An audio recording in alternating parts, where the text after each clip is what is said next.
Bonjour à tous. Nous sommes le 25 avril. Il est 11h56, 7,8. Une fois et demie la puissance de la bombe d'Hiroshima.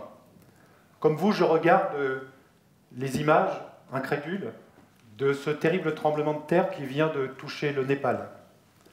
Les Prusses sera-t-il engagé? Honnêtement, je pense que non. Trop loin, pas dans la zone d'influence de la France. Bref, wait and see. Le lendemain, Bertrand Leroux de Les Prusses m'appelle.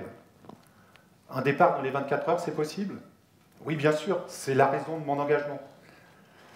Nous sommes samedi après-midi, immédiatement, je me mets en contact avec mes collègues pour redonner mes gardes et organiser le planning de la réanimation pour les 15 jours à venir. Derrière chaque réserviste qui part, il y a des collègues qui se mobilisent pour rendre ce départ possible. Je partirai avec Christelle, infirmière anesthésiste de Toulouse, une grande professionnelle, dont les qualités humaines et la sensibilité font le respect de tous. Je suis content de partir avec elle. Et tout ce que je dis aujourd'hui lui appartient autant qu'à moi.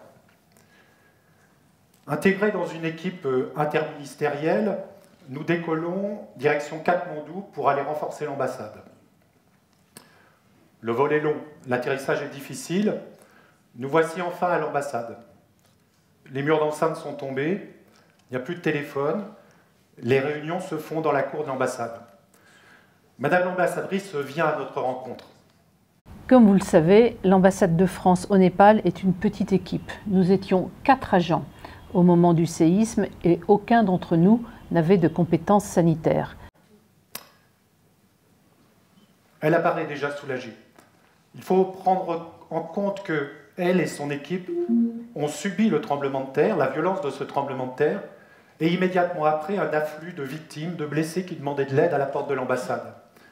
Il nous faut d'urgence redonner les moyens à cette équipe de mener sa mission, lui redonner de la sérénité, en prenant en charge toutes les questions d'ordre sanitaire.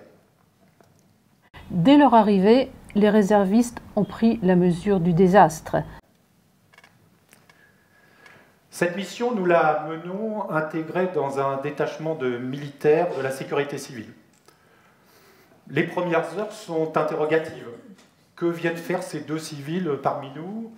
Seront-ils une aide ou une charge? Rapidement, tout se met en place. Chacun trouve sa place, chacun collabore à la réussite de la mission. Et à la fin de la mission, le colonel commandant le détachement nous rendra un bel hommage en nous disant « Avec vous, j'ai eu 2 guerriers supplémentaires ». À Katmandou, les sacs à dos à peine posés, nos actions s'enchaînent rapidement.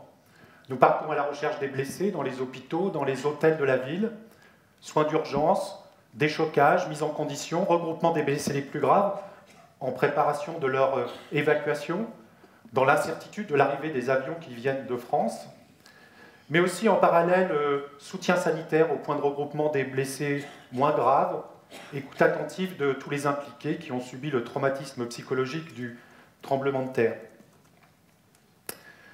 Nous confions les blessés et toutes ces personnes à nos collègues épreuves chargés des évacuations aériennes. Et dans un deuxième temps, notre mission change. Nous faisons le soutien sanitaire des équipes de recherche et de secours qui vont chercher les dernières personnes isolées dans la montagne, blessées, parfois qui n'ont pas mangé depuis plusieurs jours, qui dorment dehors. La réponse sanitaire apportée particulièrement rapidement par les équipes de réservistes a énormément réconforté l'équipe de l'ambassade, nos compatriotes, ainsi que les acteurs français déployés sur place pour faire face à ce drame majeur. Alors nous revenons bien sûr avec des images fortes de cette mission. Nous n'oublierons jamais les grands yeux clairs de Marie, une femme que nous retrouvons allongée, seule, dans un hangar, au milieu de Népalais qui ne parlent ni anglais ni français. Elle a une fracture ouverte du bassin, des fractures de membres, et lorsqu'elle nous voit arriver, on a l'impression qu'elle voit arriver des sauveurs. Nous n'oublierons pas la détresse physique et morale de Nathalie, les corps qui s'entassent dans la morgue à même le sol, par dizaines, en attente d'identification, dans une odeur pestilentielle. Nous n'oublierons pas non plus les leçons de courage de Florent, qui a perdu son ami dans la montagne et que nous accompagnons dans son deuil. Nous n'oublierons pas non plus les taquineries et l'humour de Julien qui continue à sourire malgré son drain pleural et ses fractures de côte. Toute cette dimension, c'était notre mission de soignant dans cette mission. La mobilisation de la réserve sanitaire était indispensable et elle a réellement été formidable. Alors si cette mission a été une réussite, on le doit à la force, à la cohésion d'une équipe pluridisciplinaire venant du ministère des Affaires étrangères, des militaires, de l'EPRUS, qui ne se connaissaient pas avant et qui ont su tous mettre en œuvre leurs compétences, leurs connaissances, leur volonté de venir en aide à des personnes qui avaient été blessées, traumatisées dans cette catastrophe.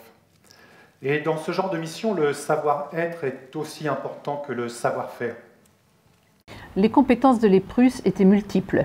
Je citerai notamment l'expérience des crises, la disponibilité totale, le sang-froid et l'empathie, la complémentarité remarquable entre les médecins et les infirmières, la volonté d'échanger les informations avec tous les acteurs présents au moment de la crise, toutes qualités qui ont permis de mener à bien cette intervention. Nous avons été fiers de remplir cette mission, fiers de porter les couleurs de l'EPRUS parce que porter les couleurs de l'EPRUS, c'était porter les couleurs de la France dans cette catastrophe, c'était apporter des soins, du réconfort aux blessés que nous avons pris en charge, aux impliqués. C'était aussi apporter du soutien à Madame l'ambassadrice, sous l'autorité bienveillante et efficace de laquelle nous avons travaillé, et lui permettre de mener pleinement sa mission de réponse à cette situation catastrophique.